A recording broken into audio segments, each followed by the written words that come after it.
Nabi SAW bersabda, yatba'ul mayyita thalathatun, ahluhu wa maluhu wa amaluhu fayarji'u ithnan wa yabqa wahid, yarji'u ahluhu wa maluhu wa yabqa amaluhu. Maksudnya mayat akan diikuti oleh 3, keluarganya, hartanya, amalannya. Kemudian pulang 2 dan kekal 1. Yang pulang keluarga dan hartanya, sedangkan yang kekal ialah amalannya. Hadis riwayat Bukhari, Muslim, Ahmad, Tirmizi dan Abu Daud dan Nasa'i dan lain-lain. So Al-Hafiz Ibn Hajar rahimahullah, ketika mana komentar ini, dia kata begini, secara ghalibnya seorang bila mati akan 3 benda ikut dia. Secara ghalib akan ikut dia keluarganya, sepupu, sepapa, ipar, 2 ikut, dan juga hartanya yang berupa kenderaan-kenderaannya yang ditinggalkan.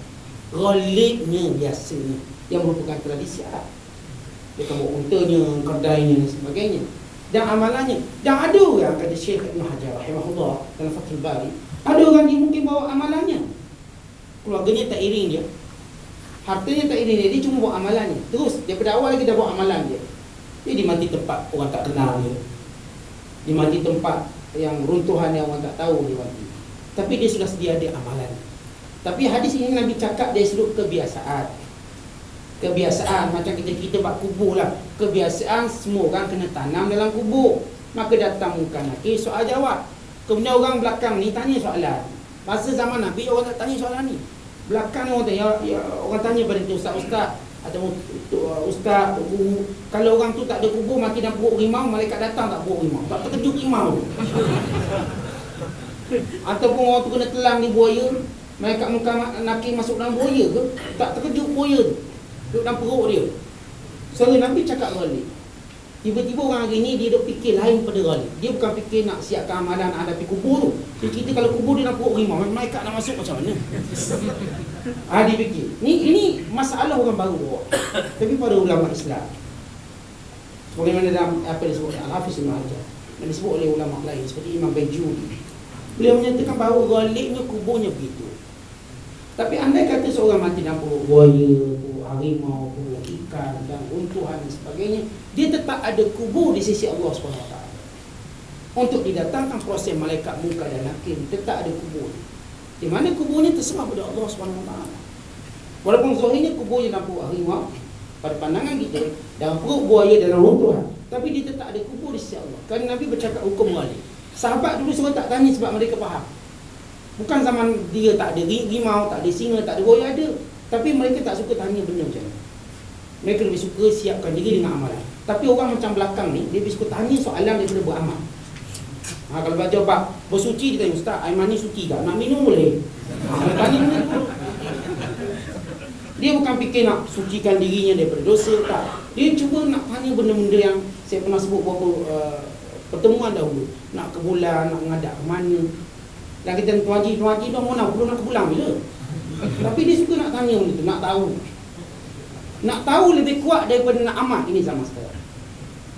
Zaman kita semua nak tahu lebih kuat daripada nak beramal. Zaman dulu nak beramal lebih kuat daripada nak tahu. Nak beramal lebih kuat daripada nak tahu. Sebab tu mereka tak suka tanya apa yang Nabi sebut.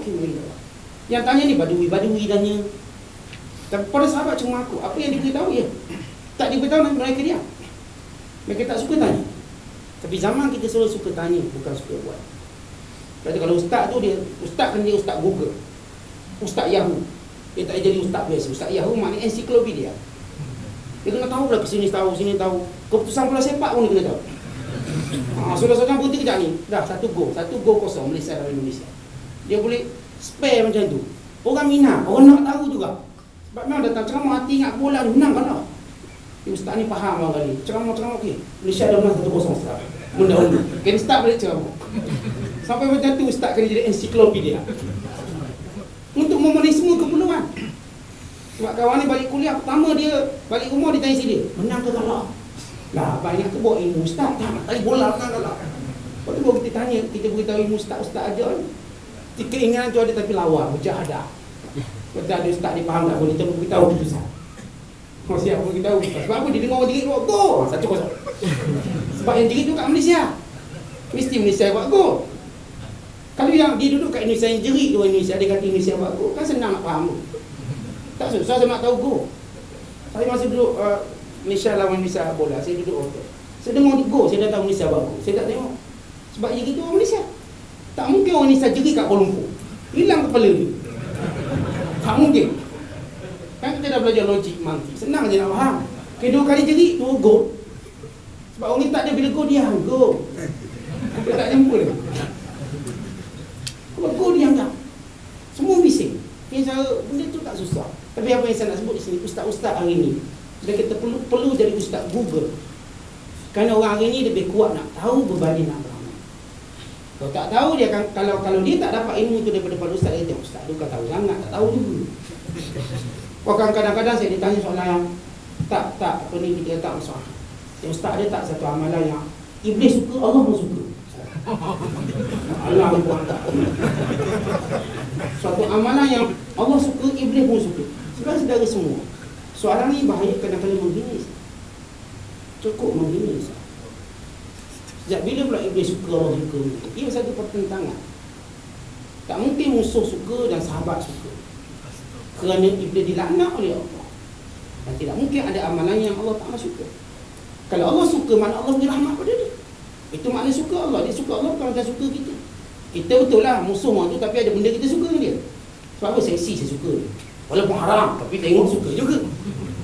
Kan lain, kita nafsu. Tetapi Allah Ta'ala, bila Allah melaknat suatu makhluk, berarti Allah Ta'ala tak akan suka dia sampai hari kiamat. Dia ahli neraka. Tapi ada orang sahaja buat seperti. Kadang-kadang tanya, boleh tak Allah buat satu batu besar, kemudian tak nak angkat. Persoalan tadi ditanya semenjak zaman ahli falsafah.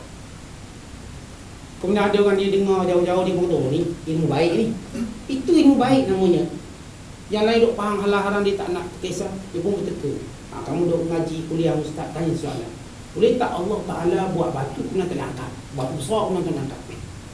Boleh tak? Kalau kata tak boleh, Tuhan tak mampu dah tu. Boleh tak Allah cipta Allah lain? Dia punya soalan. Allah cipta Tuhan lain. So ini telah cuba diwujudkan oleh ahli falsafah supaya kita mengenal Allah macam kita tengok Allah itu macam makhluk juga. Dia perlu buat apa yang kita nak. So Allah Ta'ala buat bukan itu apa kita nak, apa yang dia nak, bukan apa yang kita nak. Allah tak buat apa yang kita nak, Allah buat apa yang dia nak.